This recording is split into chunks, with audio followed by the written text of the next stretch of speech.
lang ng bagay na kay tagal mong inasam at pinag-ipunan. Masaya ka ng ilang araw pero ngayon, nakatingin ka na naman sa panibagong pagkakagastusan. Talaga bang kailangan mo ito o gusto lang? Sa maraming pagkakataon, hindi ka naman nagkukulang sa iyong mga material na pangangailangan. Ang kulang ay ang pagiging kontento sa buhay. What is the cure to discontentment? Una, gratitude. Bilangin mo ang mga pagpapalang mayroon ka at ipagpasalamat mo ito sa Diyos. Marami sa mayroon ka ngayon ay dahil pinagsumikapan mo ito at pinagpaguran. Ngunit sa Diyos nagmula ang lakas, kakayahan at katalinuhan na ginagamit mo para magawa ng maayos ang iyong trabaho at negosyo. Sa tuwing makararamdam ka na may kulang pa, tignan mo kung ano ang mayroon ka at ipagpasalamat mo ito sa Diyos. Pangalawa, stop comparing yourself to others. Madalas ay nauuwi sa inggit at kawalan ng contentment ang pagkukumpara ng ating sarili sa ibang tao. You will always feel lacking when you compare yourself to what others have accomplished and acquired. So stop looking at others and start fixing your eyes on Jesus. Ang sabi nga sa Hebrews chapter 12 verse 2, let us fix our eyes on Jesus, the pioneer and perfecter of our faith. Sa Diyos ay matatagpuan mo ang kagalakan, kasapatan, at kahulugan ng buhay na hinahanap mo. At panghuli, develop an eternal perspective. In eternity, will the things that you aspire and work hard for really matter? Ang sasakyan na gustong-gusto mong bilhin ngayon, kapag ba napasa iyo na yan, ay talagang sasaya ka na? O baka naman kapag may mas bagong modelo ng lumabas, ay hindi ka na naman kontento? Ang sabi sa Colossians chapter 3 verse 2, set your mind on things above, not on earthly things. Be grateful, stop comparing yourself to others, and develop an eternal perspective. Ito ang lunas sa discontentment na maaaring mayroon ka ngayon sa buhay at trabaho mo.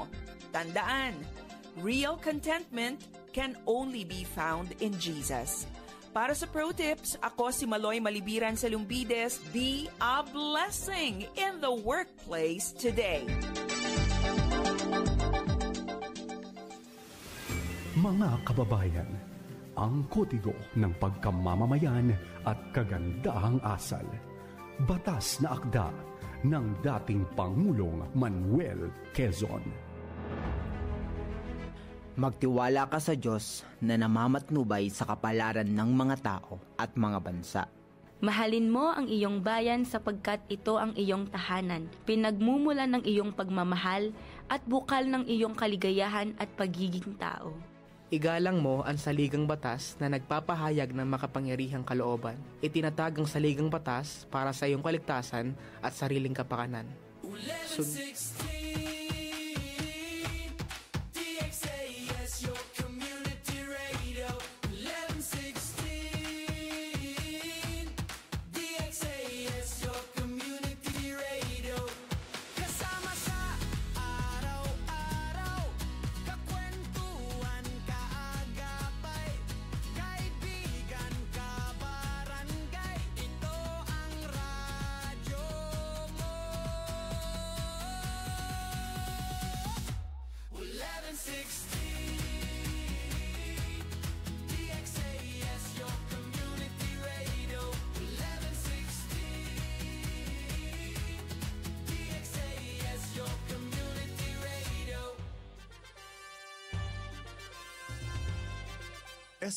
El DXAS FEBC, de ustedes Radio Comunidad, ta serví para conecta, gobierno, privado y mga miyembro del comunidad.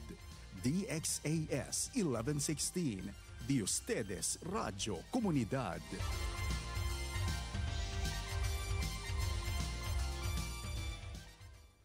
Ang oras sa buong Pilipinas, 4 na minuto makalipas ang alas 7 ng umaga. Alamin ang mga kaganapan at mga pinag-uusapan sa Zamba Sulta. Makibalita at makibahagi sa pagbabago at pag-unlad. Oras na, Zambasulta!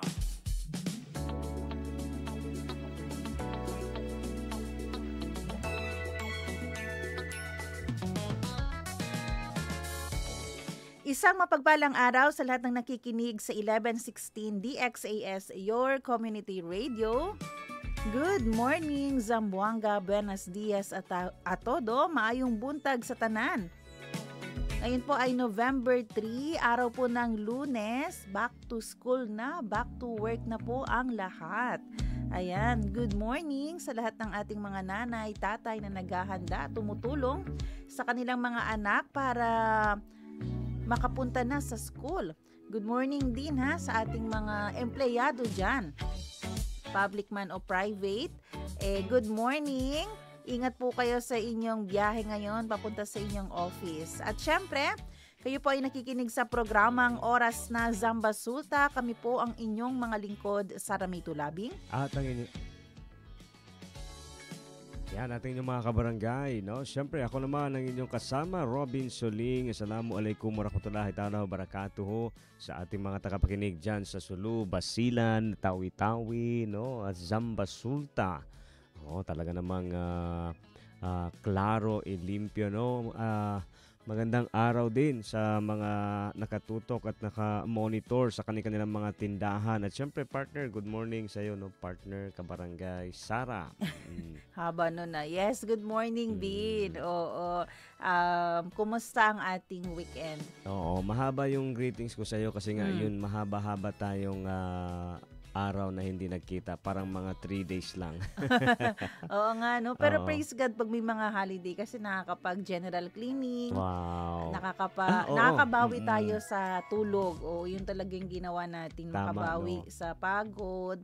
Tsaka maglinis ng bahay. Yun talaga, no? Actually, sa sinabi mo, yun yung nagustuhan ko, no? Especially yung paglilinis ng ating space, ng ating bahay. No, minsan kasi naiisip ba natin, Char? Kasi nga sa atin, no, 'di ba? Di aton man bahay man din natin 'to, wala man ding sinong nagmamay-ari. Pero so parang normal na makalat. Oo, 'di ba? Parang normal na sa iyo ang makalat. Ikaw ba, ano ang take mo doon? Kasi may mga iba, ay, hayaan mo na. Kung may bisita, silang mag-adjust kasi bahay ko to. Diba? Ay, hindi naman ganyan. Pag may bisita. Oo. Kahit Bakit paano nagliligpit tayo. Porque man yung limpia ko na dimyok kasa. Pero yung kami kasi ngayon, wala na masyadong bisita sa bahay. Kasi yung aso ko nangangagat na. Oo, yun nga, no? Parang forever na ata yung plano natin na magkakape, bibisita kasi dati no pinapabisita mo pa ako sa bahay. Wala ninyo. Pa yung di ba? Siguro isa pa lang ang aso ko that time. Hindi, parang dalawa na. Ngayon 4 na eh. Isa yung aso, pangalawa ikaw. Hindi, good morning. Oo. Ayan. Good morning po pala kay Ma'am Fully Sales Primo.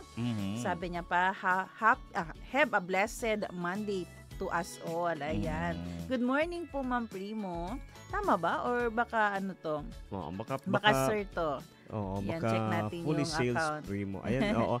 Good morning, no? At saka syempre, sir, no, good morning din sa mga, alam mo, naisip ko din, no, yung mga nagbubukas ng kanilang mga tindahan, no? Early in the morning. Alam mo, sa Zamboanga, ngayon napapansin ko, no, talagang yung normal na arangkada, no, ng mga tao is parang nasa alas 4 alas 4:30, no. Totoo yan. 4 a.m. Matao na talaga siya, matao na. Gising na, nagre-ready na, may nagkakape na, nagbubukas na ng kanilang negosyo. Negosyo, correct. Oo, so especially dyan sa West Coast, busy na rin. Ang dami ng pagpipilian. Ayun yun, maganda. Ang dami ng pagpipilian. No? Ang problema, hindi ka mahihirapan saan pupunta. Oo, ang dami ng pagpipilian, hindi ka na mahihirapan saan pupunta. Mahirap lang kung saan ka kukuha ng pambayad. Yun na lang yung problemahin mo. Yun na lang. So, pero masaya tayo, no? Alam mo, ewan ko, ikaw kung ano yung take mo or ano yung, alam mo, kagabi din pumunta ako ng IBT. No, ganyan talaga yan pag may bagong ano. Oo, ayun. Sinisisting natin, no? Sistingan natin talaga. Tinitesting yan. Oo. Yan. Pumunta ako, no? Alam mo, masaya din ako kasi kita ba sa mukha ko? Masaya. Masaya ako, no? Hindi dahil sa bagong kabalyo, Hindi, masaya tayo kasi ang dami ng kwan ba, no? Ang dami ng pagkakitaan, di ba? Oo, kahit yung mga parking boy natin, no? Parking girls, boys and girls. Marami na rin sila. Oo, kanya-kanyang hanap buhay. Pero mas maganda na yan, di ba? Kaysa gumawa ng masama. Oo, okay na yan. Ako, bilib ako dun sa mga nasa tabi-tabi tapos nagbebenta ng candy. Oo, hindi ko alam. Talagang bilib ako. Kasi di ba, magkano lang naman yung mo dyan, income mo sa kikitain candy. mo dyan, no? Di ba, sabihin na natin sa isang supot o maka 20 pesos ka. Doon may kita no? Parang wala nang takatak boys. Takatak boys tawag dyan eh. Talaga ba? Oo. Pero yun nga, di ba magkano lang naman yan. Pero alam mo yun, marangal pa rin. Kontento sila kahit papano. Siguro yun lang yung kapitan nila. Kaya kung may makita po kayo, ayan, suportahan po natin nakikita sila. mo yung may initiative ba? Oo. Kaya sa mga kabarangay natin, yan, gamitin nyo po, hanapin nyo, i-activate ninyo yung inyong initiative, no? Talagang kahit small, di ba? Oo, alam mo maliit lang. binibigyan talaga tayo yan, sir, no, ng itong araw na to. Alam ko yung provision na hinihintay o hinahanap natin, minsan wala yan sa kapaligiran kundi nandito sa ating isipan. Tsaka hindi sa lahat ng pagkakataon dapat malaki agad yung umpisa natin. Ayan, tinuturuan tayo minsan ng Panginoon na magsimula sa maliit, magsimula sa simple. Kasi marami tayong pwedeng matutunan. Naalala ko, no, pagdating sa negosyo, makinig po tayo every Tuesday sa ating program, Business as Mission Philippines. Every Tuesday yan. Marami tayong pwedeng matutunan dyan, mga strategies. Since Monday, sir, no, ina-encourage talaga natin, no, sa lahat po ng ating mga tagapakinig, ng ating mga kabarangay, no, hindi man kompleto, hindi man perpekto, pero halos siguro lahat ng kailangan natin, no, especially sa pang-araw-araw, especially sa mga agency, no, sa hapon dito sa DXAS, sa mga programa, kompleto din, no, ang kanilang mga updates, ang kanilang mga announcement, and then lahat, no, mula alas 5 hasta alas 6 ng hapon, no, ang ating programa. Kaya wag po mawalan ng pag-asa, bangon po tayo dahil may bagong araw para ngayon. May ibibigay po ang Panginoon sa inyo na hope. Okay, oras natin, alas 7:11 ng umaga. Good morning kay Kuya Noli Aguilar, Fresh Week ONZ family. Ayan, yung mga naka-recharge talaga, di ba? Kasi Friday pa lang, holiday na, meron nga. Thursday pa lang, naka-leave na. Kay bibiyahe pa, no? Bumiyahe kayo? Hindi na. Wala hindi na. Natuloy. Kasi yung panahon natin. So, tama din. bumawi tayo sa bahay. Naglinis tayo. Tama. Ayan po, oras natin, alas 7:12 ng umaga. Batiin natin yung mga nagbe-birthday. We sing happy birthday to you, and may all your dreams come true. Happy, happy birthday! November 3, happy birthday kay Kuya Eli Dumabo. Kasamahan natin yan sa media. Hi Kuya Eli. Happy birthday. Happy birthday. Happy birthday din po kay Attorney Arcilia. Alam ko si Attorney Arcilia yung head sa Taok IG kung saan bilong si Professor Arnel Golen Sanchez. Good morning. Happy birthday kay Judy Ann Anit at kay Janay. Hi, Janay. Nakalimutan ko yung family name ni Janay. Married na kasi si Janay Alabata. Hi, Janay. Happy birthday. Yan, no. Ito naman, happy birthday. Hello kay Ate Vic.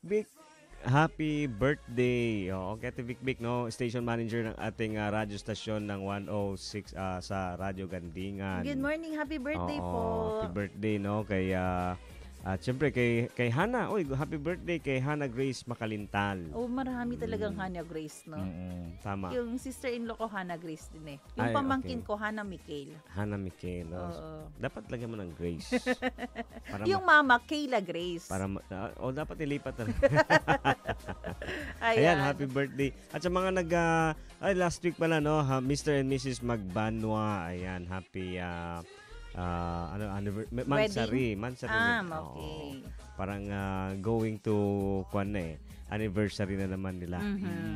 Ayan, sa mga nagse-celebrate din ng kanilang mga founding mga anniversary, yung mga tawag na mga meaningful, significant day nila ngayong araw na to.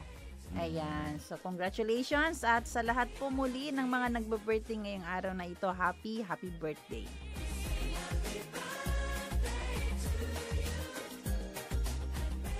Salita at tanong ngayon.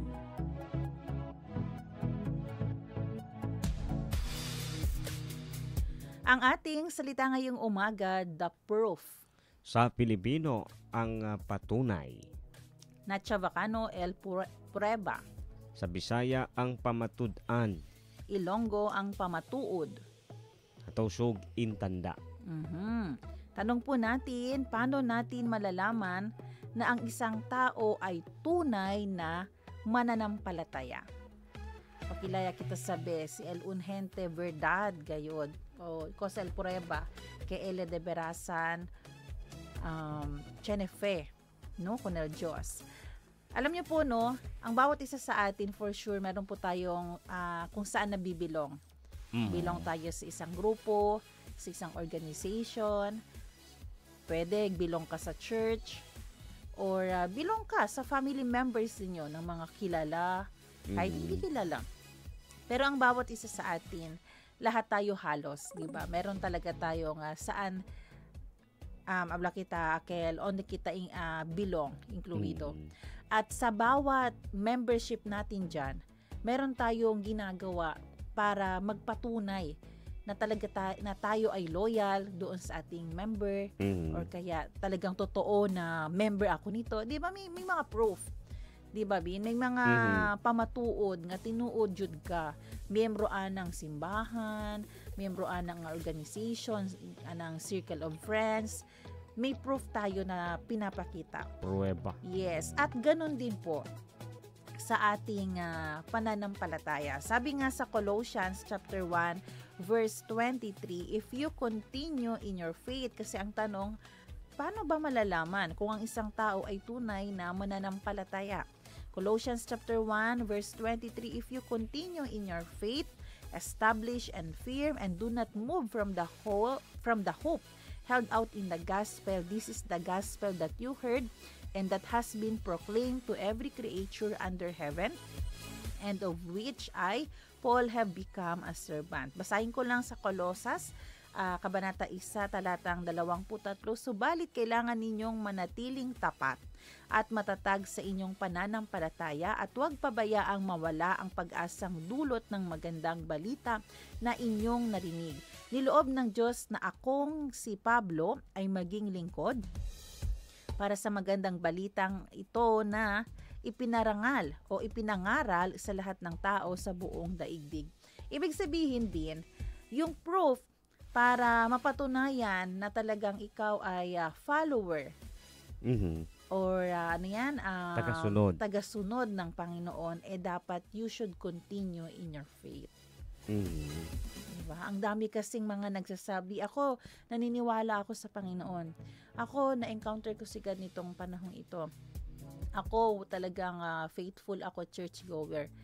Pero pag hindi tayo nag-continue sa ating faith, ano yung proof pa na pwede nating ipakita sa ibang tao na tayo ay tagasunod ng Panginoon? Tama, no? At saka yun nga, sir, no? Yung observation nga talaga natin, lahat ng bagay na meron tayo, talagang kailangan mo siyang pagtrabahuhan. No, kailangan meron kang gawin upang magkaroon, dapat may action. Ganda nun, ha? Ngayon lang 'yun, ngayon lang. No? Talaga may naisip ka na iba talaga nagagawa ng mga workout. Actually yun nga, no, recharge. Ngayon nga, hindi talaga magkakaroon kung walang action, no? Kahit anong gawin mo, kahit na sabihin mo pa na ikaw ay kahit sabihin mo, sir, no, tagapagmana ka. Oo, kapag tinanggap mo lang yun at hindi ka gumalaw, wala kang ginawa doon sa minana mo, mauubos din yun. 'Di ba? Mauubos at mawawala din. At mapapansin nga natin, no, kahit sa anong klase or kahit saan ka lumingon, no, talagang ang bawat bagay ay may hangganan, may katapusan, no?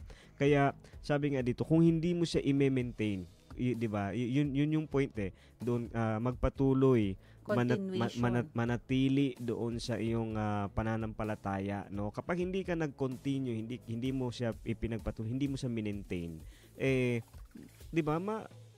mauubos yan kasi yung challenge, yung trials, kuwan yan ano to, tuloy-tuloy yan siya. Sir, para sang tubig, alam mo yun. Yung tubig talagang kahit na maliit na bagay lang yan, pero kung tuloy-tuloy yan ang pagdaloy niyan, pwedeng manira. Hahanap at hanap ng paraan yan para paano siya di ba, makakapasok.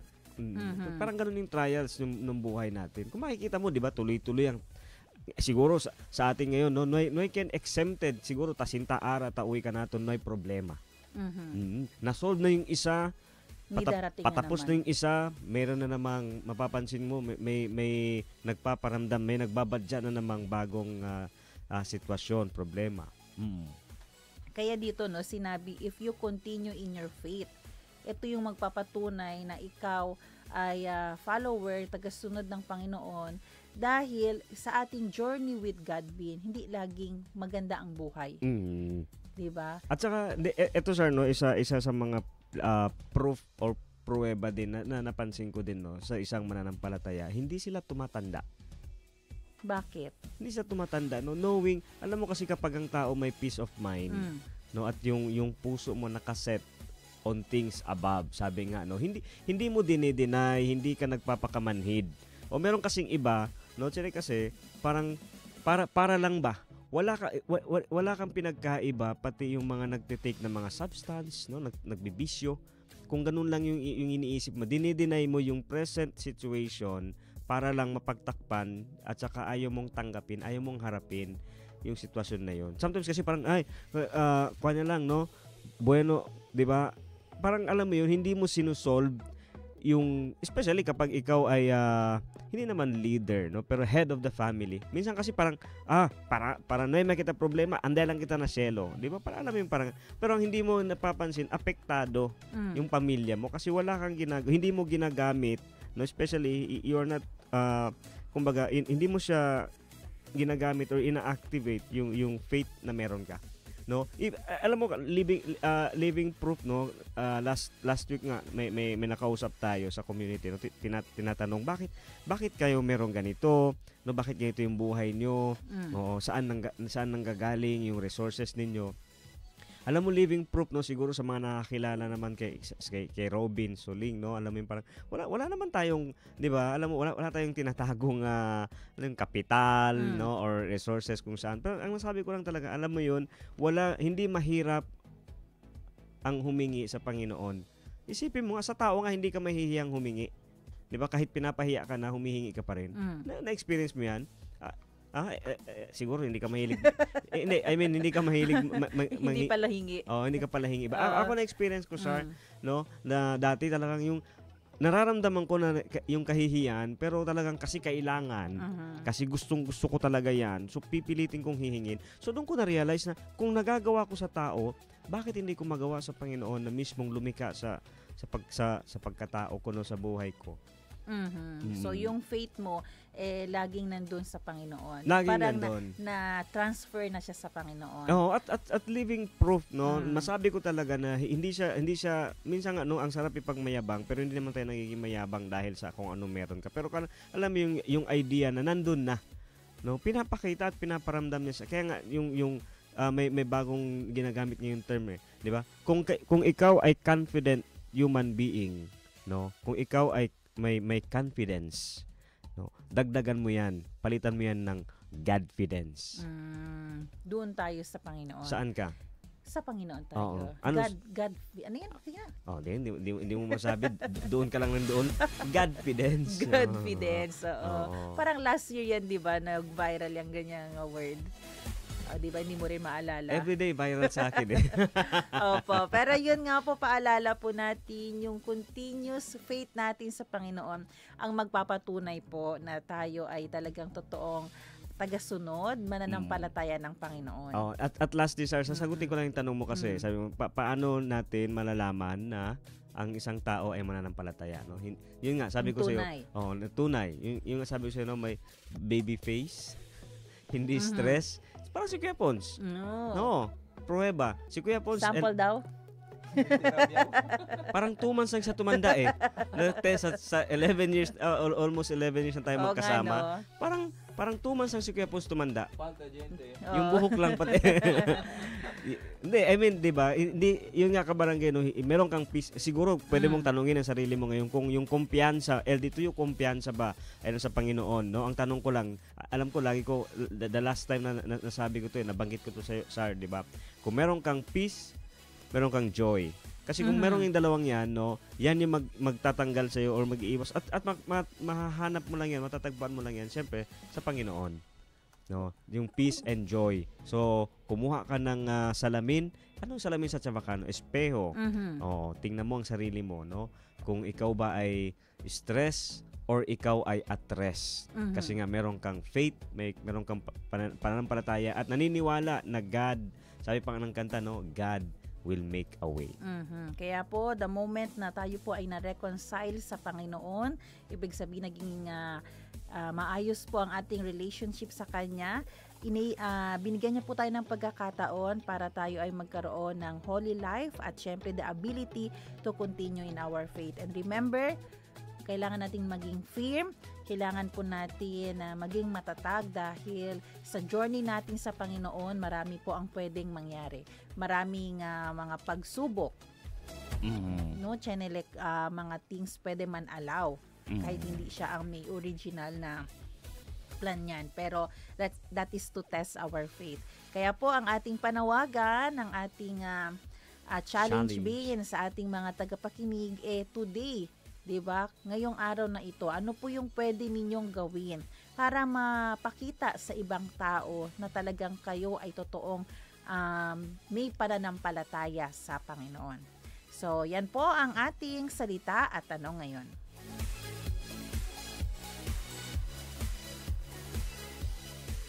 Mga gawang kabutihan para sa bayan. Marapat ipamalita yan. Mabati ang mabuti. Sa gitna ng abala at bilis ng mundo, may mga sandaling nagpapaalala na may mabubuti pa ring tao. Sa isang fast food sa isang mall po sa San Jose del Monte, Bulacan, isang simpleng lunch ang naging kwento ng kabutihan. Pumasok kasi sa kanilang kainan ang lalaking marahil nasa edad na 80s na hirap maglakad. Dala niya ang kanyang senior citizen ID at ang 100 piso. Pero bago pa man siya makapag-order, sinalubong siya agad ng ngiti ng mga staff.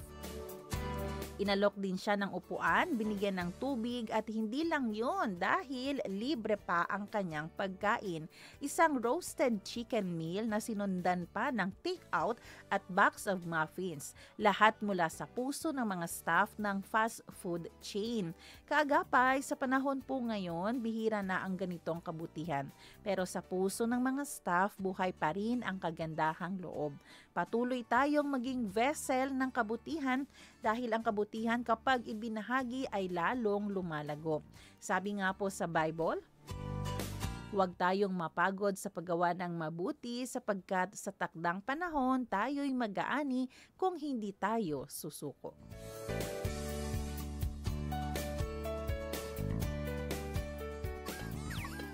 Hindi sukat, kulang sa timbang, pandaraya o maling gawin. Maitama ang mali. At para naman sa maitama ang mali, hindi lahat ng nakasuot ng badge tunay na alagad ng batas. Sa Lucena, Quezon, isang lalaki ang arestado matapos magpanggap bilang miyembro ng Criminal Investigation and Detection Group o CIDG. Ang biktima nagpatulong sa suspect at nagpatulong sa suspect sa pagsasampa ng kaso. Pero ang nagpanggap na miyembro ng CIDG humiling umano ng 5,000 piso bilang kapalit sa tulong. Dahil dito nagduda ang biktima at agad siyang nag-verify at doon nalaman na peke pala ang pulis. Sa mabilis na entrapment operation ng CIDG, nahuli ang suspect kasama ang mga pekeng ID na ginagamit umano sa panloloko. Ayan. No, Tapang, no? Daming mga ganitong modus, Sar. Oo, kaya tayo kapag nagdududa na, pakinggan po natin yung duda natin. Kasi minsan conviction po yan ng Panginoon na hindi tama yung ginagawa sa iyo ng isang tao. Oo, pero syempre may boundaries din tayo. Minsan din kasi masyado tayong maduda. Pero yan katulad ganyan, may proof. 'Di ba? Yun yung pinag-uusapan natin, may proof para dapat kang magduda. Like for example, meron ba namang otoridad na sasampa ka ng kaso hihingi ng kapalit. Libre po ang ating serbisyo ng mga libre pong serbisyo ng ating mga otoridad kapulisan. kasi binabayaran na sila ng buong gobyerno ng buong Pilipinas. Kaya pag mga ganyan magduda, magsumbong. Basta alam mo 'yun, no, sila kapag may service fee. Oo, no? Talagang kailangan mong pag-isipan at pagdudahan yan, sir. No? Kasi kung hindi rin halimbawa, pinagbigyan nila, babayaran nila, uulit yan Oo, at saka madadamay yung especially yung mga legit, yung mga sabihin nga natin yung mga totoo. Kasi, di ba, magtataka din sila, no? Bakit ganun? Yun din minsan, no? Kaya dapat mapanuri, dapat alam mo kasi pwede kang tumanggi, pwede kang magbigay ng ano tawag diyan, no? Yung rason. Hindi kasi agad-agad tayo magpapadala. Minsan kasi ganun tayo, sir, no? Yung parang sige, 'di ba, parang dahil sa takot, dahil sa nataranta ka na din. Dapat kasi, no, always nasa yung presence of mind. Kaya po pag may mga proof na mali yung ginagawa ng tao sa iyo, magduda na tayo at gawin po natin kung ano yung tama. Kasi yung segment natin ay maitama ang mali. At na-appreciate natin kanina yung isang fast food chain. Diba, sabi din doon sa ating sa ating mabati ang mabuti, huwag tayong mapagod. Katulad ba sa ating faith din sa Panginoon din? Let us continue. Huwag tayong mapagod kasi hindi natin ma-describe, ma-explain balang araw kung ano yung gantimpala na pwede ibigay ng Panginoon sa good works na ating ginagawa. No. At saka hindi wag mahihiyang magtanong. Oo, no.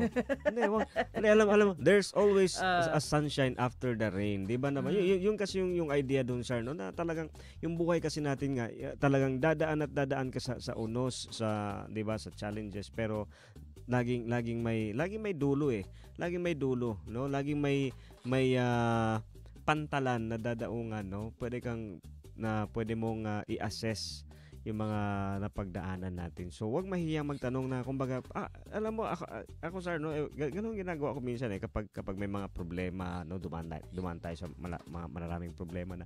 Lagi ako nagtatanong, no, ano pa ba yung purpose ng existence ko? Bakit pa ako nabubuhay kung ganito, 'di ba? Ang laki baya ng problemang ito. Hindi ko kaya. So, parang Panginoon, paano ko to anong gagawin ko? At ano yung ginagawa mo, 'di ba? And happy, no, at saka tayo ay nabe-bless kasi yung sagot ay laging on time, 'di ba? At nakikita mo yung lagi kang binibigyan ng pintuan para lumabas doon sa sitwasyon. Kaya wag mahihiyang magtanong. Sa Panginoon. Sa Panginoon. Okay. Okay, yan po ang ating mabati, ang mabuti, maitama ang mali.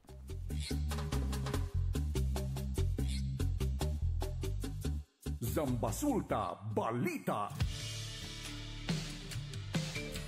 Oras natin, mga kaibigan, alas 7:33 na ng umaga. Para po sa ating unang balita, simula ngayong araw ay formal nang ilulunsad ng pamahalaang lungsod ng Zamboanga ang advokasiyang No Phone Weekends tuwing hapunan sa mga restaurant at iba pang food establishment ngayong buwan ng Nobyembre.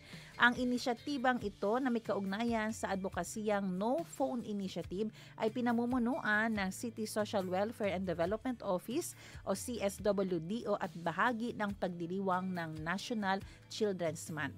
Layunin nitong palakasin ang ugnayan at samahan ng pamilya sa pamamagitan ng paghihikayat sa isang gadget-free na karanasan o experience sa pagkain o itong dining experience. Itinakda ang implementasyon tuwing Sabado at Linggo ng Nobyembre. Ito po ang mga petsa, November 8, 9, 15, 16, 22, 23, 29 at 30 mula alas 6 ng gabi hanggang alas 9 ng gabi. Ayon kay CSWDO Chief Socorro Rojas, ang programa ay tugon sa problema ng labis na paggamit ng mobile phone ng bawat miyembro ng pamilya na nagre-resulta nga sa pagbaba ng personal na interaksyon at komunikasyon habang kumakain. Sinuportahan ang hakbang na ito ng Resolution 013 Series of 2025 ng magkatuwang na inaprubahan din ng Zamboanga City Council for the Protection of Children o ZCCPC at Zamboanga City Council for Anti-Trafficking in Persons, Violence Against Women and Children. Nagpahayag ng buong suporta ang mga may-ari naman ng restaurant at fast food chain sa inisyatibang ito matapos ang isinagawang konsultasyon kasama si Chief Rojas at Konsehal Benjamin Gingona III.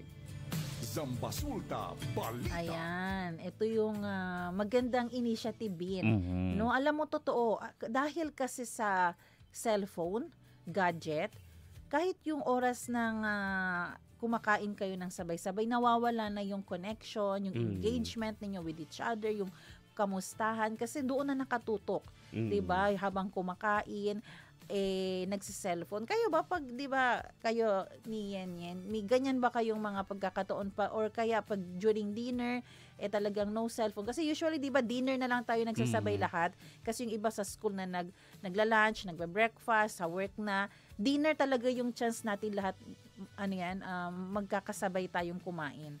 At alam mo may isang panahon no na naiiwan ko yung cellphone ko. Isang buong gabi. Wala akong cellphone. Alam mo naging epekto nun, sir. Ngayon, nasanay na ako walang cellphone. Kahapon lumabas kami, no, lumakad kami, wala akong dalang cellphone. Tapos na-realize ko na parang alam mo yun, although parang may kulang, no, pero wala na. Ganun lang kabilis. Ganun lang kabilis, no? Yung parang kaya mong tiniis ko siya at first, 'di ba? Parang hahanapin mo talaga, ay cellphone ko, yung pero sa pagkain kasi salamat din, no, sa nagpalaki at nagturo sa akin, sa amin, no. Tsaka talagang minsan sinasadya ko talaga na kapag may kasabayan kami sa bahay, yung tanong mo nagdi-dinner ganyan, may cellphone. Kapag bata, sinisita ko 'yan. No, talagang walang cellphone. At saka kung nandyan lang ang cellphone, pero yung kumakain ka.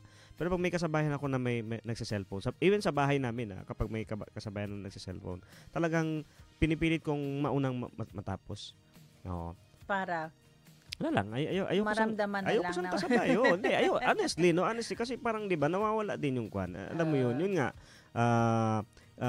Hindi naman talaga siya normal ba? No, hindi siya normal na pati. Siguro para maintindihan natin kasi kahit ako, 'di ba, dalawa lang naman kami na tao sa loob ng bahay kasi iba puro tapos gumagalaw ang cellphone mag-isa. Hindi naman. Mindful kaming dalawa na kapag nagdi-dinner, kasi diyan na nga lang kami nagkakasabay kumain, as much as possible, hindi pwedeng mag-movie. Kasi pwede kasi habang kumakain, mag-movie ka. O pag ganyan, tahimik na ako. So parang nadidiscern na ng isa. Ako naman din, mindful ako, pag kain, itabi talaga lahat. Kasi alam nyo po, bakit minsan nagugulat ka na lang, nag-aaway na kayo ni Mrs., ni Mr. Kasi baka during dinner po, wala kayong communication. Kasi ikaw nagfe-Facebook, ikaw nagso-social, pumupunta ka sa mga social media accounts mo, or kaya may kausap ka, or kaya may text ka. Gawin po natin sacred yung ating dinner. At may nag-comment ka dito, sabi pa ng ating ni Ma'am Dang, may nag-comment tungkol dyan sa No Phone Initiative, paano na lang daw yung mga pamilyang walang pangresto.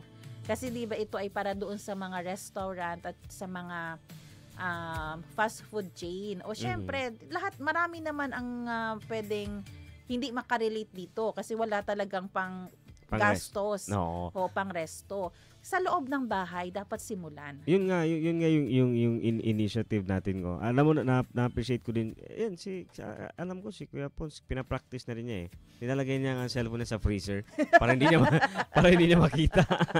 Hindi ano ba ko yan? Hindi sa taas ng ref. Okay. Hindi adentro del freezer. No. Hindi kasi yun nga minsan kasi nga no dahil lagi mo nang katabi, kasama. Minsan akala mo naging normal na ba? Nangyari lang si Kuya Pons. Sir ka pa punin na juice. Yung mezcla na juice. Hindi, pero yun nga sir, no? So, initiative talaga natin. Yun nga, ako no, since the idea nga na nakatira ako sa, 'di ba, nakikitira ako. So, yun, hindi ko siyempre, hindi ko pwedeng i-impose yun na ito yung policy. Pero para maparamdam ko naman na ako may nirespeto ko yung dinner time natin kasi yun nga ito na yung nakikita-kita tayo. At saka alam mo sir, lagi yun yung pina-practice namin no, talagang kung pwedeng magsabay. Oo. Kaya pag tinawag lahat na kumain dapat sana ba no kasi yun na lang yung time kamustahan tayo kung kamusta yung mga buhay natin no. Oo. Tapos lalagyan mo pa ng maliit na 'di ba? Na TV na MP3 na kwan dyan. MP3 siguro pwede music pa. Pero kahit nga music, 'di ba, nakaka-disturb sa usapan natin. Hindi ko tuloy narinig ano yung password. So ano po, challenge natin doon sa mga pamilya na may struggle during dinner or kaya kahit breakfast or lunch po. Pag mga ganyang panahon po, alisin natin ang ating mga gadgets. 10 minutes meal. Oo, 10, 15, 10 hours 20. Cellphone, di ba? Di ba tayo pag nandito tayo sa pantry, pag kumakain na tayo, di ba masarap ang kwentuhan, di ba? Kumain ng sabay-sabay. Nasa lababo ang mga cellphone, di ba? Kasi may may chance tayo na mag-share, mag-update sa ating buhay. Nare-relive tayo afterwards. Diba? At nagkakaroon ng connection, no?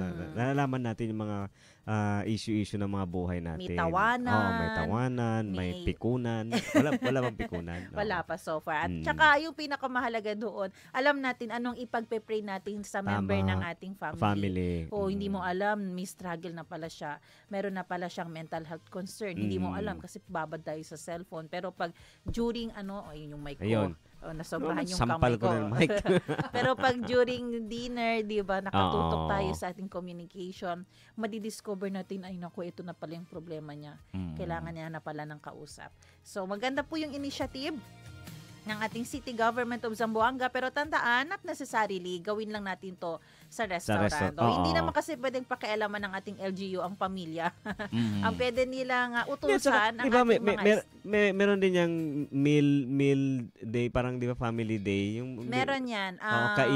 Kainan sa parang pamilya. Last month, September ata. Di ba may ganun din? May mga ganun kwan din. May mga ganung initiative din para sa family. Family. Ayan po. So, hopefully, magawa natin ito. Not lang sa November. Every day kung pwede. Magandang initiative po ito. Zambasulta Balita. At para sa ibang balita, 13 individual ang kinumpirmang nagpositibo sa mandatory drug test na isinagawa ng Philippine Drug Enforcement Agency o PDEA sa Integrated Bus Terminal o IBT sa Divisoria bago mag-umpisa ang undas nitong nakaraang linggo. Ayon kay PDEA Agent Marvin Santos, kasama sa mga isinailalim sa drug testing ang mga driver ng bus, van, tricycle, jeep, konduktor, dispatcher at porter. Sa 281 na mga tsuper na sumailalim sa testing, 12 or 12 na driver ang ng tricycle at isang porter ang nagpositibo. Dahil dito, ang mga nagpositibo ay agad na isasangguni sa City Anti-Drug Abuse Council o CADAC or CADAC para sa intervention. Habang kumpiskado naman ang kanilang mga lisensya ng Land Transportation Office o LTO na mag-i-issue rin ng show cause order para ipaliwanag ng mga ito ang kanilang panig. Ang surprise drug testing ay bahagi ng kanilang Oplan Harabas alinsunod sa Republic Act 105 86 o Anti-Drunk and Drug Driving Act upang tiyakin ang kaligtasan ng publiko habang bumibiyahe. Balita. Medyo marami 13. 13 ha? Oo, 12 na driver at isang porter. Buti na lang, no, nagsagawa talaga. Alam ko din, ginagawa nila to every time may mga special occasion na uuwi, baka during bakasyon, undas, basta yung mga time na maraming pwedeng umuwi. O, sana Travel lang ng time. Oo, pero no, dapat minsan ibahin nila ang date. Kasi alam na yan ng ibang mga driver at porter basaan sinaundas. Espera ko niya kita, man-expect niya kita random drug testing. Ibahin niyo po ang mga petsa. O, wag lagi yung a day before ng undas or kaya 2 days before. Minsan, gawin natin 1 week before, 2 weeks para talagang surprise at mabigla, walang makatago, walang makatakas. Kasi delikado kapag under influence ng droga ang ating mga driver. Tama. Opo, 'di ba, delikado sa kalsada, hindi natin alam kasi alam mo Bin, yung droga, ang sinisira talaga niyan ay yung utak natin. So pag yung utak natin ay hindi na nagfa-function well, so how do we expect na maihahatid tayo ng safe sa ating mga destination. Opo. So, wag din natin gawing dahilan yung droga para sabihin natin para dispierto yo entero noche na din yung biyahe. 'Di ba? Magpahinga. Magpahinga po talaga kasi pag yan ang rason natin, magiging addict tayo diyan. Akala mo yung pa yung reason mo bakit ka gumagamit ng droga. Hindi mo alam gumagamit ka na kasi addict na po kayo. Matingala na lang ka. Ano ka na? Gumagawa ka na ng mga violence ba? Sa pamilya mo, sa asawa mo, sa anak mo. Hindi na pantay, hindi na level yung dosage ba. Yun talaga sir ang sumisira doon, no? Especially kaya wag gawing rason. No, yun nga, may mga natural may mga natural na pamamaraan para sabihin mo yung preparasyon, 'di ba? Kung kasi yung sa priority lang kasi yan at saka yung intentionality sir, no. Kung yung intention mo talaga magda-drive at yung 'di ba, yun yung alam mo yun dapat mong gawin, dapat paghandaan mo yun. No? Wag instant. Instant kasi ang So, ayan po. Kaya panawagan natin sa lahat ng mga driver, magpahinga ng mabuti para doon po manggagaling ang lakas natin sa ating biyahe, hindi sa ibang bagay. Zambasulta Balita. Ito naman, 2 individual ang nasawi matapos pagbabarili ng hindi pa matukoy na salarin sa isang madilim na bahagi ng bypass road sa may barangay San Roque dito sa lungsod ng Zamboanga madaling araw ng Sabado, Nobyembre 1. Kinilala ng Zamboanga City Police Office o ZCPO ang mga biktima na sina Jansen Guzman, 38 years old at isa pang lalaki na kinilala sa pangalang Jan. Nangyari ang insidente bandang 2:04 ng madaling araw sa liblib na bahagi ng bypass road. Natagpuan si Guzman na wala ng buhay, nakaupo sa loob ng isang pick-up truck at nagtamo ng 4 na tama ng bala sa katawan. Samantala si Jan ay natagpuang nakahandusay at nakadapa sa isang kanal malapit sa sasakyan na may 2 tama ng baril. Ayon po sa ulat ng mga pulisya, nakarecover sila sa pinangyarihan ng krimen ng 2 basyo ng bala mula sa caliber 45 pistola at ilang illegal drug paraphernalia. Patuloy ang masusing investigasyon ng ZCPO upang matukoy ang motibo sa pagpatay at upang makilala at maaresto ang salarin. Zambasulta Balita. Nasawi ang isang miyembro ng Philippine National Police Special Action Force o PNP SAF at 3 pinaghihinala ang gun runner sa isang sagupaan sa Sitio Talatak, Barangay Bato-Bato, Bayan ng Indanan, Probinsya ng Sulu. Noong nakaraang linggo. Naganap ang engkwentro habang nagsasagawa ng search warrant operation ng mga tauhan ng PNP SAF at ng Criminal Investigation and Detection Group o CIDG Sulu Provincial Field Unit. Kabilang sa mga napatay ang kanilang personalidad na si Alnaib Sahidan Daud na may alias na General kasama ang 2 nitong kasamahan. Sila ay pinagsilbihan ng search warrant dahil na nagpaparusa sa illegal na pagmamayari ng mga baril, amunisyon at pampasabog. Ayon sa ulat ng Directorate for Special Action Force, dumating ang 54th Special Action Company ng 5th Special Action Battalion, katuwang ang pulisya at militar sa lugar bandang alas 3 ng madaling araw.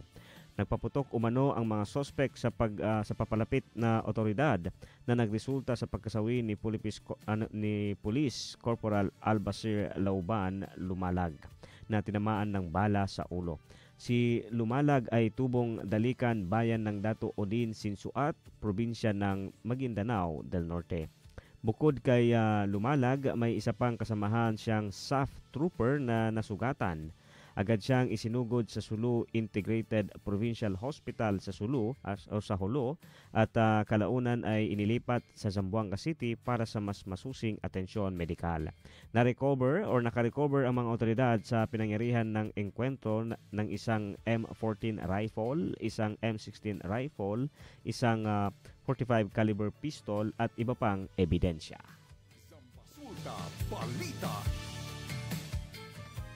Samantala, pinasinayaan ng city government ng Isabela ang 8.3 million pesos halaga ng mga proyekto sa infrastruktura sa barangay Lukbuton noong Biyernes, Oktubre 31.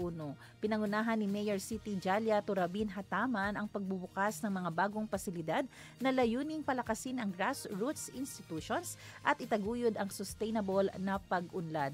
Kabilang sa mga proyektong ito ay ang isang bagong village hall na nagkakahalaga ng 4.1 million pesos na pinondohan sa ilalim ng 20% development fund ng lungsod. Isang solar street light project na may halagang 3.7 million pesos na titiyak sa kaligtasan ng mga motorista at pedestrian sa gabi habang nagtataguyod din ng renewable energy. Kasama rin dito ang isang solar power installation sa covered court na nagkakahalaga ng mahigit kalahating milyon na magbibigay ng maaasahan at eco-friendly na kuryente para sa mga community gathering at sports event.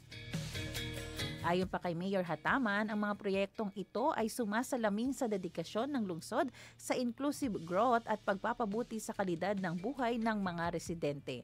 Nakisali din sa pagpapasinasaya at formal na paghandog ng mga proyekto si Senator Robin Padilla at mga opisyal ng barangay. Zambasulta Balita. Nagtapos sa ikasyam na pwesto ang delegasyon ng Zamboanga City matapos sumakot sa kabuang 59 na medalya na sa katatapos lamang na Batang Pinoy National Competition na ginanap sa General Santos mula Oktubre 25 hanggang 31. Ang delegasyon ay na binubuo ng 264 na atleta ay nag-uwi ng 26 na gold at 19 na silver at 14 na bronze medals, kung saan 182 lokal na pamalaan mula sa iba't ibang panig ng bansa ang nakilahok. Naging sandali na pagmamalaki para sa mga Zamboangueño ang ipinamalas ng galing ng chess wizard na si Christian Gian Carlo Arca, na nag-ambag si Arca ng 8 medalya sa medal haul ng lungsod, 5 gold, 2 silver at 1 bronze. Nagpahayag ng kumpiyansa si Konsehal Bong Atilano na katuwang si City Sports Division Chief Dr. Cecil Atilano sa pangangasiwa ng delegasyon na si Arca ay tiyak na magiging chess grandmaster sa hinaharap. Ipinahayag ng pamahalaang lungsod sa ilalim ng administrasyon ni Mayor Kimer Olaso ang kanilang labis na pagmamalaki at paghanga sa stellar performance ng mga atleta ng Zamboanga sa ginanap na week-long competition. Zambasulta Balita. Gas price update po tayo. Big time increase po ang inaasahan ngayong linggong ito. Estimated po sa diesel, nasa 2.50 centavos hanggang 2.70 centavos po ang increase kada litro. Sa gasoline ay lalaro po sa 1.50 centavos hanggang 1.70 centavos per liter increase ang mangyayari. Sa kerosene naman, 1 1.90 centavos hanggang 2.10 centavos per liter po ang inaasahang pagtaas. Oras natin mga kaibigan, alas 7:53 na ng umaga at yan po ang ating mga balita para sa araw na ito. Magbe-break po tayo sandali pero huwag kayong bibitaw dahil sa ating pagbabalik ay makasama po natin si City Councilor Attorney Gian Paulo Enriquez para pag-usapan itong tungkol sa free legal aid counseling ordinance na aprobado na po sa third and final reading. Ano nga ba ito? Abangan nyo po yan. Kami po ang inyong mga lingkod, Sara May Tulabing. At ang inyong kabarangay, Robin Soling. Magbabalik ang oras na Zamba Sultan dito lang sa 1116 DXAS. Radyo Komunidad.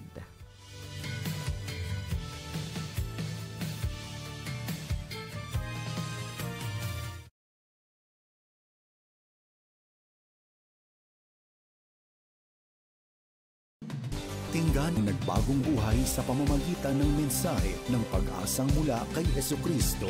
On air, online, at on the ground. Ito ang The FEBC Report. Kasama si Luis Miguel Castillo, President ng FEBC Philippines.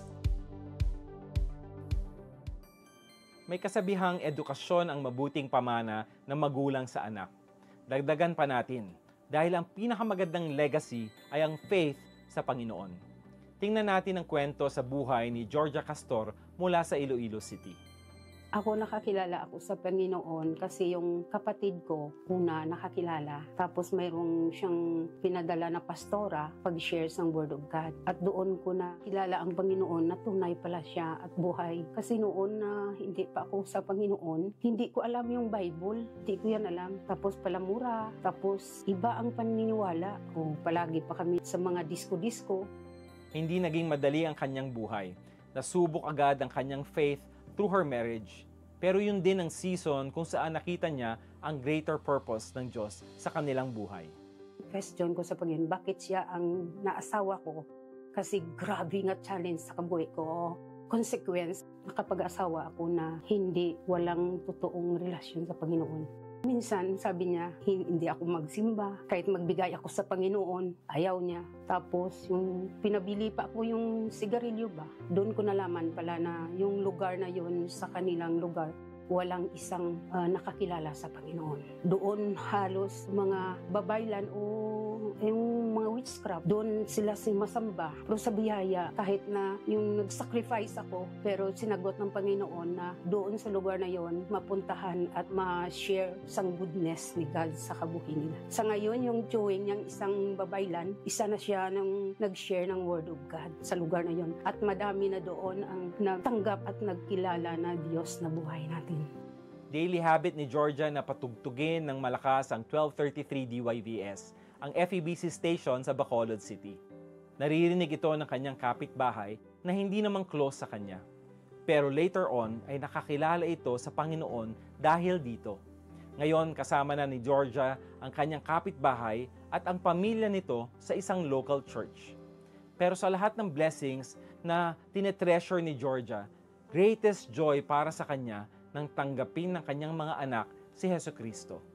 Ako po si Keisha Ann Marie Castor, isang registered pharmacist. Bali, nung elementary po ako, nakarinig na po ako tuwing Sabado sa istasyon po. Tapos na-mold na po ako. Malaking tulong po sa akin na makarinig ng mga Bible stories. At habang nakikinig ang yung mother ko, kasi everyday po talaga sa stasyon ng DYBS yung aming radyo sa bahay. So, technically, nakarinig din kami ng salita ng Diyos sa istasyong ito.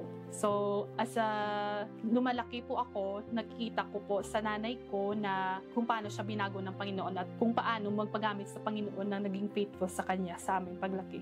Makikita ko sa Kanya yung passion niya, yung heart niya, kasi nung baby pa po ako, nung natagpuan niya yung istasyon nito, tapos yung family namin po isang nagsiserve sa Panginoon dahil po sa pakikinig niya at sa kanyang passion po na mag-serve sa Panginoon at maglingkod po na faithfully hanggang ngayon po nagsiserve.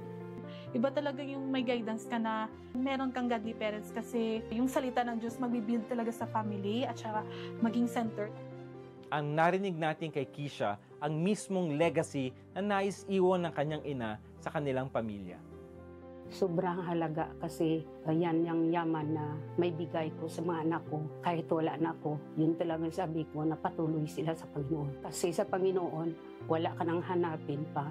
Kasi gusto ko yung naranasan ko at nabigay sa akin na regalo ng Panginoon, gusto ko maranasan din nila. Kasi iba talaga pag kilala mo ang Panginoon at may totoong relasyon ka sa Panginoon, sabi ng Panginoon. Magtanim tayo at siya ang magpatubo. Mula sa kanyang marriage hanggang sa simpleng pagpapatugtog ng gospel broadcast, na witness ni Georgia kung paanong nagbibigay buhay ang Panginoon. Bilang isang media ministry, patuloy nating ibinabahagi si Jesucristo upang sa alinmang lahi ang kanyang ginawa ay papupurihan at ihahayag nila ang mga gawa niyang makapangyarihan. Ang salita ng Diyos ay hindi mawawala ng kabuluhan at isasagawa ang kanyang layunin kung bakit niya ito pinadala. Has God used our programs to impact your life and community? I-share mo sa amin yan sa info@febc.ph. To support FEBC's gospel broadcasts and bring hope to more people, bisitahin ang febc.ph/give. Hanggang sa susunod, ako si Luis Miguel Castillo para sa The FEBC Report. Take care and abide in Christ. Napakinggan mo ang The FEBC Report. Para maging updated sa ating stories online, mag-subscribe na sa ating YouTube channel at i-follow ang ating Facebook at febc.ph. Maging kabahagi sa misyon ng Far East Broadcasting Company Philippines na ipahayag ang mensahe ng pag-asa ni Jesucristo sa mundo. Bisitahin ang aming website sa febc.ph/give. Salamat sa inyong suporta sa ministeryo ng Panginoon. Pagpalain po kayo ng Diyos.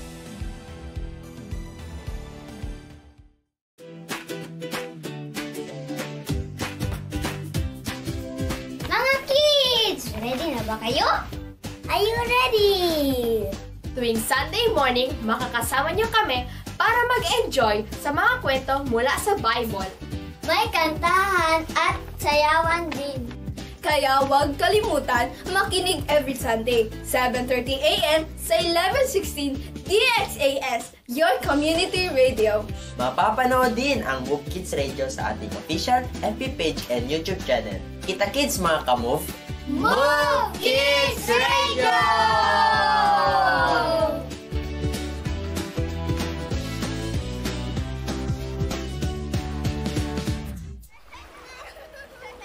Ang ganda, no? Malinis ang dagat, malinaw ang tubig, at mga bata malayang nakakapaglaro. Parang paraiso. Sana ganito lagi. Pero sa bawat plastic na itinatapon natin, sa bawat basurang napupunta sa mga ilog at dagat, unti-unti itong nawawala. Hindi lang dagat ang naaapektuhan, pati isda, ibon, at tayo rin. Kung tuloy-tuloy to, baka balang araw, puro basura na lang ang mga alon. Kaya dapat kumilos na tayo. Tumanggi sa single-use plastics. At siguraduhin na ang bawat basura na pupunta sa tamang basurahan. Kapag sabay-sabay, malaki ang epekto. Para sa atin at para sa mga susunod na henerasyon. OHAS, our journey for a sustainable future. Para sa kalikasan, para sa kinabukasan. Ang kalikasan ay buhay. Ingatan natin ito. Kasama ang OHAS, kumilos na.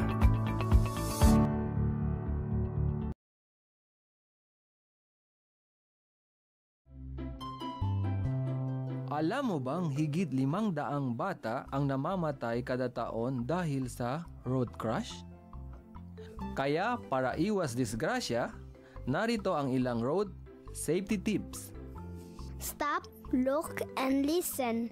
Bago tumawid, palaging huminto para tumingin sa kanan at sa kaliwa.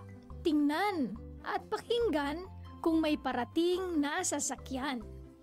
Huwag maglaro sa mga kalsada. Hindi safe maglaro sa kalsada dahil sa mga sasakyan na dumadaan at baka masagasaan ka. Huwag mag-cellphone habang naglalakad. Kailangan ng buong atensyon kapag naglalakad sa daan. Baka madapa o masagasaan kapag nagse-cellphone. Tumawid lang sa tamang tawiran. Para palaging safe, sa pedestrian lang tayo dapat tumawid. Hawakan ang kamay ni Daddy or ni Mommy kapag nagtatawid sa kalsada. Tuwing tatawid ang mga bata, mas mabuting may kasama ang matanda. Tandaan, para maiwasan ang aksidente, maging responsable sa daan. Ang paalalang ito ay hatid sa inyo ng 1116 DXAS Radyo Komunidad. Oras na, Zambasulta! At nagbabalik ang oras na Zambasulta. Kayo pa rin po ay nakikinig sa 1116 DXAS, your community radio. Muli ako po ang inyong lingkod, Sara May Tulabing. Ang DXAS ay isa sa mga himpilan ng Far East Broadcasting Company at kasapi sa kapisanan ng mga broadcaster ng Pilipinas. Ang FEBC ay isang non-profit, non-commercial at donor-based radio station. At dahil po sa katapatan ng ating Diyos at sa inyong partnership, tayo po ay nagpapatuloy sa paghahatid ng mabuting balita ni Kristo. Inaanyayahan po namin kayong maging bahagi ng ating radio ministry. Pwede nyo pong iscan ang ating QR code o kaya ay mag-deposit sa ating bank accounts para sa inyong donasyon. At para ma-acknowledge namin ang inyong donation ay magpadala po kayo ng mensahe sa amin. Muli, maraming salamat sa inyong partnership at God bless. Oras natin mga kaibigan, alas 8:05 ng umaga. Good morning muna. Batiin muna natin yung ating mga tagapakinig na nakatutok sa atin sa Facebook. Good morning kay Ma'am Mife. Sabi niya pa good morning, amen and good morning. Ayan, maraming salamat po Ma'am Mife. Pag-usapan natin. Ngayong araw ng Lunes, isang good news po ang meron tayo para aquí na siyudad de Zamboanga. Sabi ba ustedes na aprobado na po, aprobaw yan na third and final reading un ordinance acerca de libre consejo legal aquí na di aton siyudad. At para po mas maintindihan, mas malaman natin kung ano nga ba ito, cosa iken pwede con man claim, no? Ay makakasama po natin via phone call si Councilor Attorney Gian Paulo Enriquez. Con, good morning.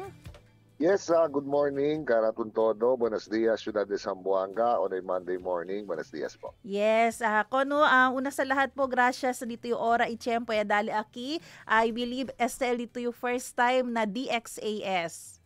Yes, thank you very much con la opportunity del dale vosotros aquí na DXAS. Y todo pa el di aton mga tagapakinig, el todo di aton listeners, el todo pa ciudadanos de Zamboanga. Sabi to Kono last week, sabi si kita about pasaw yan na pasado na po sa third and final reading akel acerca na Free Legal Aid Council. Pwede ba to ka namon explika as the author de este ordinance cosa about cosa ordinance ke yapasa to Alina City Council? Thank you very much for that question para at least yan kita oportunidad aklara con el mga Zamboangueños. Number one, kay Rio Abla, this was my campaign promise, the last campaign. No? Intention del Free Legal Aid Council is dale libre servicio de abogado, libre servicio legal para todo el pobre vivientes de la ciudad.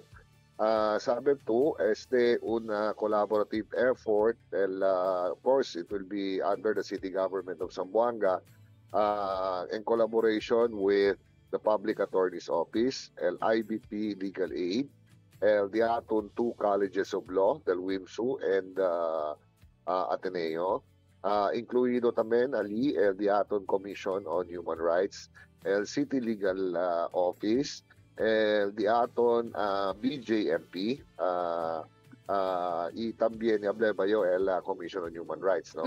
El trabajo de este consejo para darle gayot serbisyo lugar legal con el diaton mga pobre vivientes de ciudad. Hindi lang para dokumento mga affidavit of laws or simple documents, no? But including legal advice, también representation na korte or mga quasi-judicial bodies, si necesita el pobre vivientes. Of course, no, el diaton qualification debe el na merits and means test. Que quiere decir, those pwede man avail con aquel gayot mga pobre vivientes, the poorest of the poor, those who cannot afford to pay the services of a private lawyer.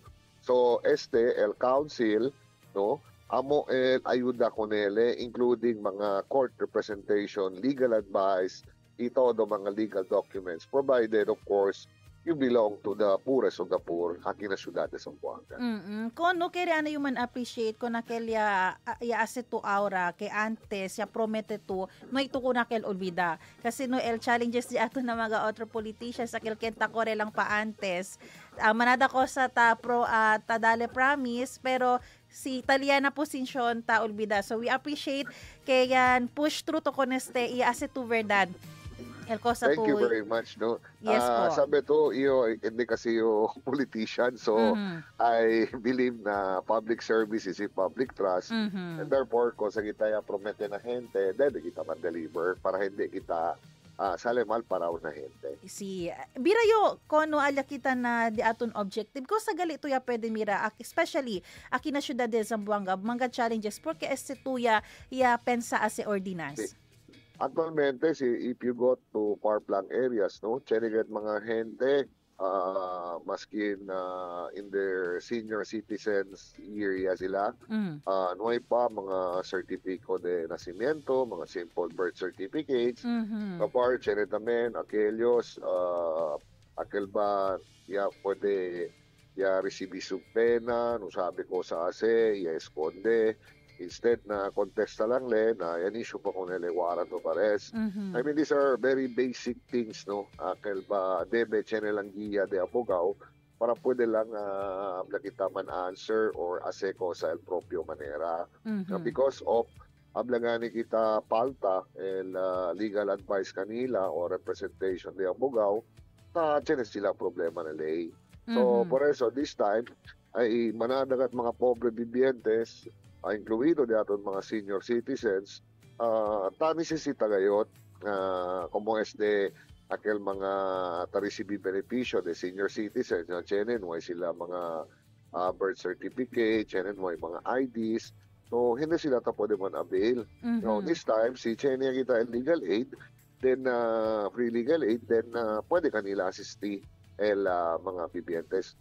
Now, naman yung plano, hindi lang kami na Public Attorney's Office o na IDP na Plaza Pilar, sino ay andagat kami mga remote places na syudad de Zamboanga, mangkandak kita mga free legal aid clinics para pwede kita ayuda kung aquellos gayot, Leo siya gayot, si Abana Pueblo, ni Pamasahe Numay, so alea kanila man-deliver.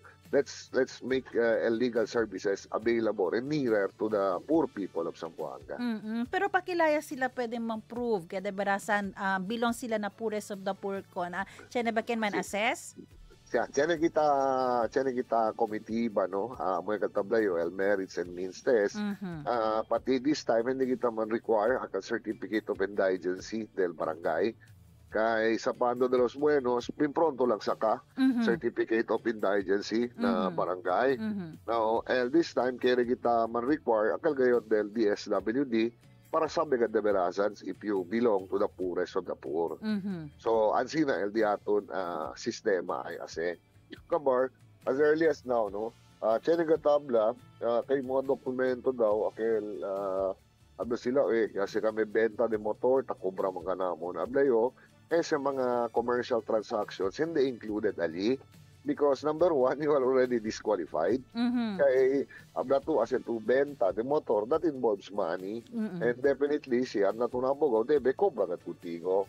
Now, kung nakailios tabla, kinuha sila ansina means para pagana, and to qualified because commercial dito yung transaction. Okay, at least no, siya nakita ara pwede kita mang clarify ara gayod kay si ansina transaction, of course, no pwede kita man avail con este ordinance. Definitely because hindi le covered kay kuanse ay salese commercial document.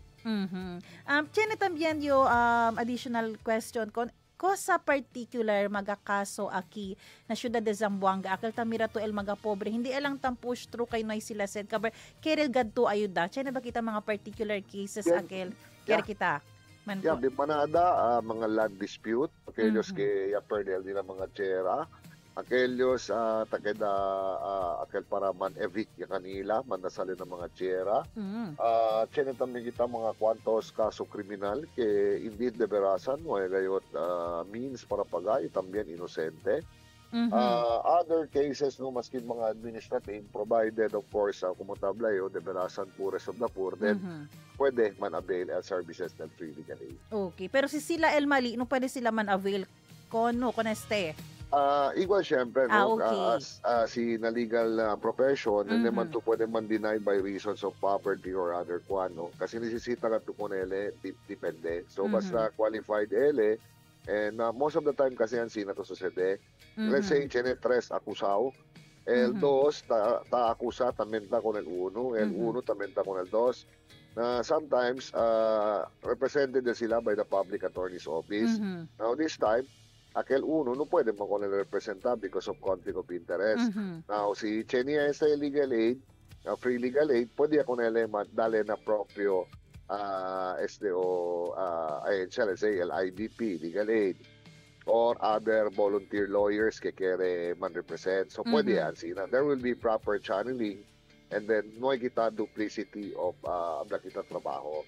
Now, I included Cornell dos colleges of law. It's because siliga to 4th year, you are allowed to practice. Now, this will be a training ground also for law students in their 4th year para nila practico para to assist ko ng mga lawyers, even preparation mga documents to include mag-assist ko mga, at least mga basic rights or mag-lecture ng mga gente ko ng mga law students namin. This will be an opportunity also for our law students in the city. Yes, tiyan sila experience. Yes, hands-on experience ngayon. Yes po. And syempre, cons no, takipa na third and final reading ko sa kita tan expect quando totally. Gayon pwede man avail magahente. Actually, si Mira to no, approve yung third and final reading. Now, this will be endorsed to the office of the city mayor for his signature. And it's already November. Si Mira to, may siya lang. Hopefully, by God's grace, this will be implemented in the year 2026. Okay. Malapit na po, no? So, for sure, manada el Ken Alegre, kay manada el Kere pidi ayuda. Con no, di ila magakaso, mga documentation. So, cons, ko sa dito yung apelo ara na di ato mga vivientes sa kinasyudad de Zamboanga? Yeah, una-una rindiyo miles de gracias con el DXAS for this opportunity para dale impormasyon con el di aton mga vivientes de syudad. I syempre, tan-encourage kita no, kung nag-elyo sa aton mga vivientes, bisita con el sanggunian panglungsod, pagka tiene ustedes quiere cosa sa mga ordinansa o resolution, paborgat bisita ka namon. Kere yung abla, que el Diaton City Council ay continua trabaja para buen del Diaton Ciudad de Zamboanga. Muchísimas gracias. Ayan, maraming salamat po, Councilor Attorney Gian Paulo Enriquez. Attorney, God bless you po. God bless and more power to you. Ayan. Diba, ang ganda pakinggan. Kung nakilos kere idea, may gusto po kayong i-suggest na ordinance, pwede po kayong pumunta sa City Council. No, papakinggan kayo ng ating mga city councilors kasi 'di ba naniniwala tayo na yung wisdom ay hindi lang naman nasa kanila, kundi nasa mismong community natin. Kayo po kasi ang nasa grassroots level. So kung meron po kayong gustong i-suggest, pupunta po kayo, mababait po ang ating mga city councilor, approachable po at pwede nyo pong puntahan sila dyan. No? So maganda po yan at magandang balita rin ito. Imagine, marami nang pwedeng tumulong from PAW, IBT, WIMSU, ADSU, Commission on Human Rights, BJMP, SL mag-ahensya, mag-opisina, onde kita pwede atrakan na 2026 para PD ayuda. Kaya ihanda nyo na po ang mga dapat nyong ihanda dahil nakikita na po natin na kahit papano yung mga ipinaglalaban natin, yung mga gusto nating i-request ng mga birth certificate, di ba may pag-asa na. At tung sa mga malalayo Conakelios area, lehos, numaman alingasa kay andatamen ali con ustedes el team para sabi si ko sa ayuda tu necesita when it comes to legal. Oras natin, alas 8:18 ng umaga. Bago po tayo magtapos, announcement po muna mula sa Kapisanan ng mga Broadcasters sa Pilipinas. Muli po ang Media Specialists Association of the Philippines o MSAP ay magsasagawa po ng taunang Media Congress sa November 26 at 27 sa Ayala or 1 Ayala, Makati City. Ang tema po ngayong taon ay Synergy Human Connection meets Media Evolution. Layunin po nito na talakayin ang pagbabago at yung kinabukasan po ng industriya, lalo na ang pagsasama-sama ng media practitioners at mga umuusbong na teknolohiya sa media. Gaganapin din po kasabay nito ang ICE Awards 2025 upang kilalanin ang mga natatanging trabaho ng mga media professional. Para sa karagdagang detalye, bisitahin po ang mga social media accounts ng Media Specialists Association of the Philippines. Samantala, ito naman po announcement, meron po tayong missing person, no? May hinahanap po tayo na isang 12 years old na bata. Ang kanyang pangalan po ay John Rick Francisco de la Cruz. Takeda na kilometer 23 La Paz, Zamboanga City. Nawawala po siya simula pa po noong November 1. So, nung Sabado. Opo, so pinaghahanap po siya hanggang sa ngayon.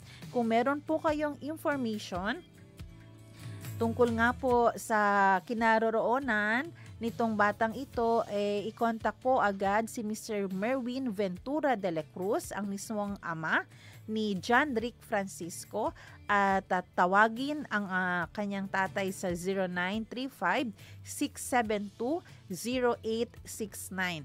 Again, yung number po ay 0935-672-0869 o kaya po sa hotline na number na 0917-864-8553. Again, 0917-864-8553. Ang post na ito ay mula po sa Zamboanga City Police Station 9, Ayala.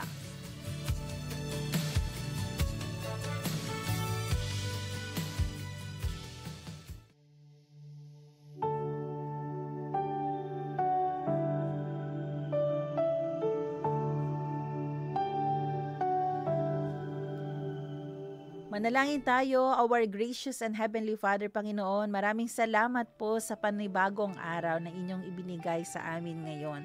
Maraming salamat po sa pagkakataon na kami ay magkaroon ng family gathering, magkaroon po ng reunion at maalala po ang mga mahal namin sa buhay. Maraming salamat po sa recharge na binigay ninyo para itong week at sa mga susunod na linggo, mga araw ay magawa po namin ang purpose po ninyo sa aming buhay. Panginoon, naniniwala po kami na hanggang buhay kami, may plano po kayo na gamitin kami for your glory. And we pray, Lord, na everyday sa aming buhay, sa aming mga tagapakinig, ma-sense po namin, maramdaman namin, at maintindihan namin ang will po ninyo sa aming buhay nang sa ganun ay magkaroon ng totoong fulfillment at purpose. Lord, we pray po sa aming mga nabalita. Maraming salamat po sa mga initiatives ng aming LGU, ng aming City Council para po mas mapabuti pa ang community, ang family at ang bawat individual dito sa aming lungsod. And we pray, Lord, na ang bawat isa po ay marunong sumunod sa batas at sa mga ordinansa dahil ito po ang magbibigay glory sa inyo. Lord, we pray, Lord, na ang bawat pamilya ay magkaroon po ng strong communication, magkaroon po ng strong relationship, hindi po maagaw ng mga gadgets ang aming atensyon. At dahil ito po sa sobrang gamit minsan ng mga gadgets ay nakakasira po ito ng relationship. So we pray, Lord, na bigyan niyo po kami ulit ng wisdom, ng will na ibalik yung relasyon ng bawat isa, Panginoon. Lalo na po sa mundong ito na marami pong mga distraction at hindi na po namin minsan alam kung ano nangyayari sa bawat miyembro ng pamilya. Lord, I pray sa lahat po ng mga tatay, nanay, kuya at ate na maging matatag at malakas po sila sa kanilang mga gagawin at sa kanilang faith po, Panginoon. And we pray, Lord, for justice sa lahat po ng mga sundalo na nasugatan dahil po sa mga ginagawang operation. We pray po, Panginoon, sa mga biktima ng shooting incident na magkaroon din po ng justice at the same time magkaroon po ng lesson. Ano po ba yung lesson na gusto nyo pong matutunan namin? Lord, we pray by year 2026 ay masimula na po yung Free Legal Aid Council para po sa aming mga kababayan na may hirap. Maraming salamat po sa pag-asa, sa opportunity na inyong binigay po para sa kanila. And we thank you, Lord, sa mga initiatives na binibigay nyo po sa aming mga city councilors para po tumulong. Hindi lang for sure sa mga mahihirap, pero sa bawat isa, sa bawat residente, constituent dito po sa lungsod ng Zamboanga. Ito po ang aming samot dalangin sa pangalan ni Jesus. Amen.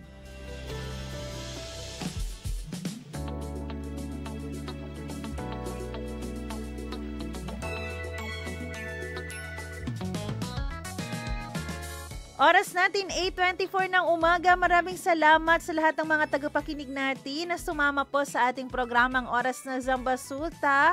Maraming salamat sa mga Facebook viewers and listeners natin sa radyo. Maraming salamat sa ating radio technician, Kuya Rolando Alfonso. Abangan nyo po ang susunod na programang Serbisyong OFW Family Matters at Radyo Sinkauman. At magalinigan po tayo muli bukas alas 7 ng umaga, Monday to Friday. Ako po si Sara Mito Labing. Nagpapaalalang posible ang pagbangon at pagbabago. Tayo ay maging bahagi ng solusyon ngayon. Sama-sama tayong umaksyon dahil oras na Zambasuta.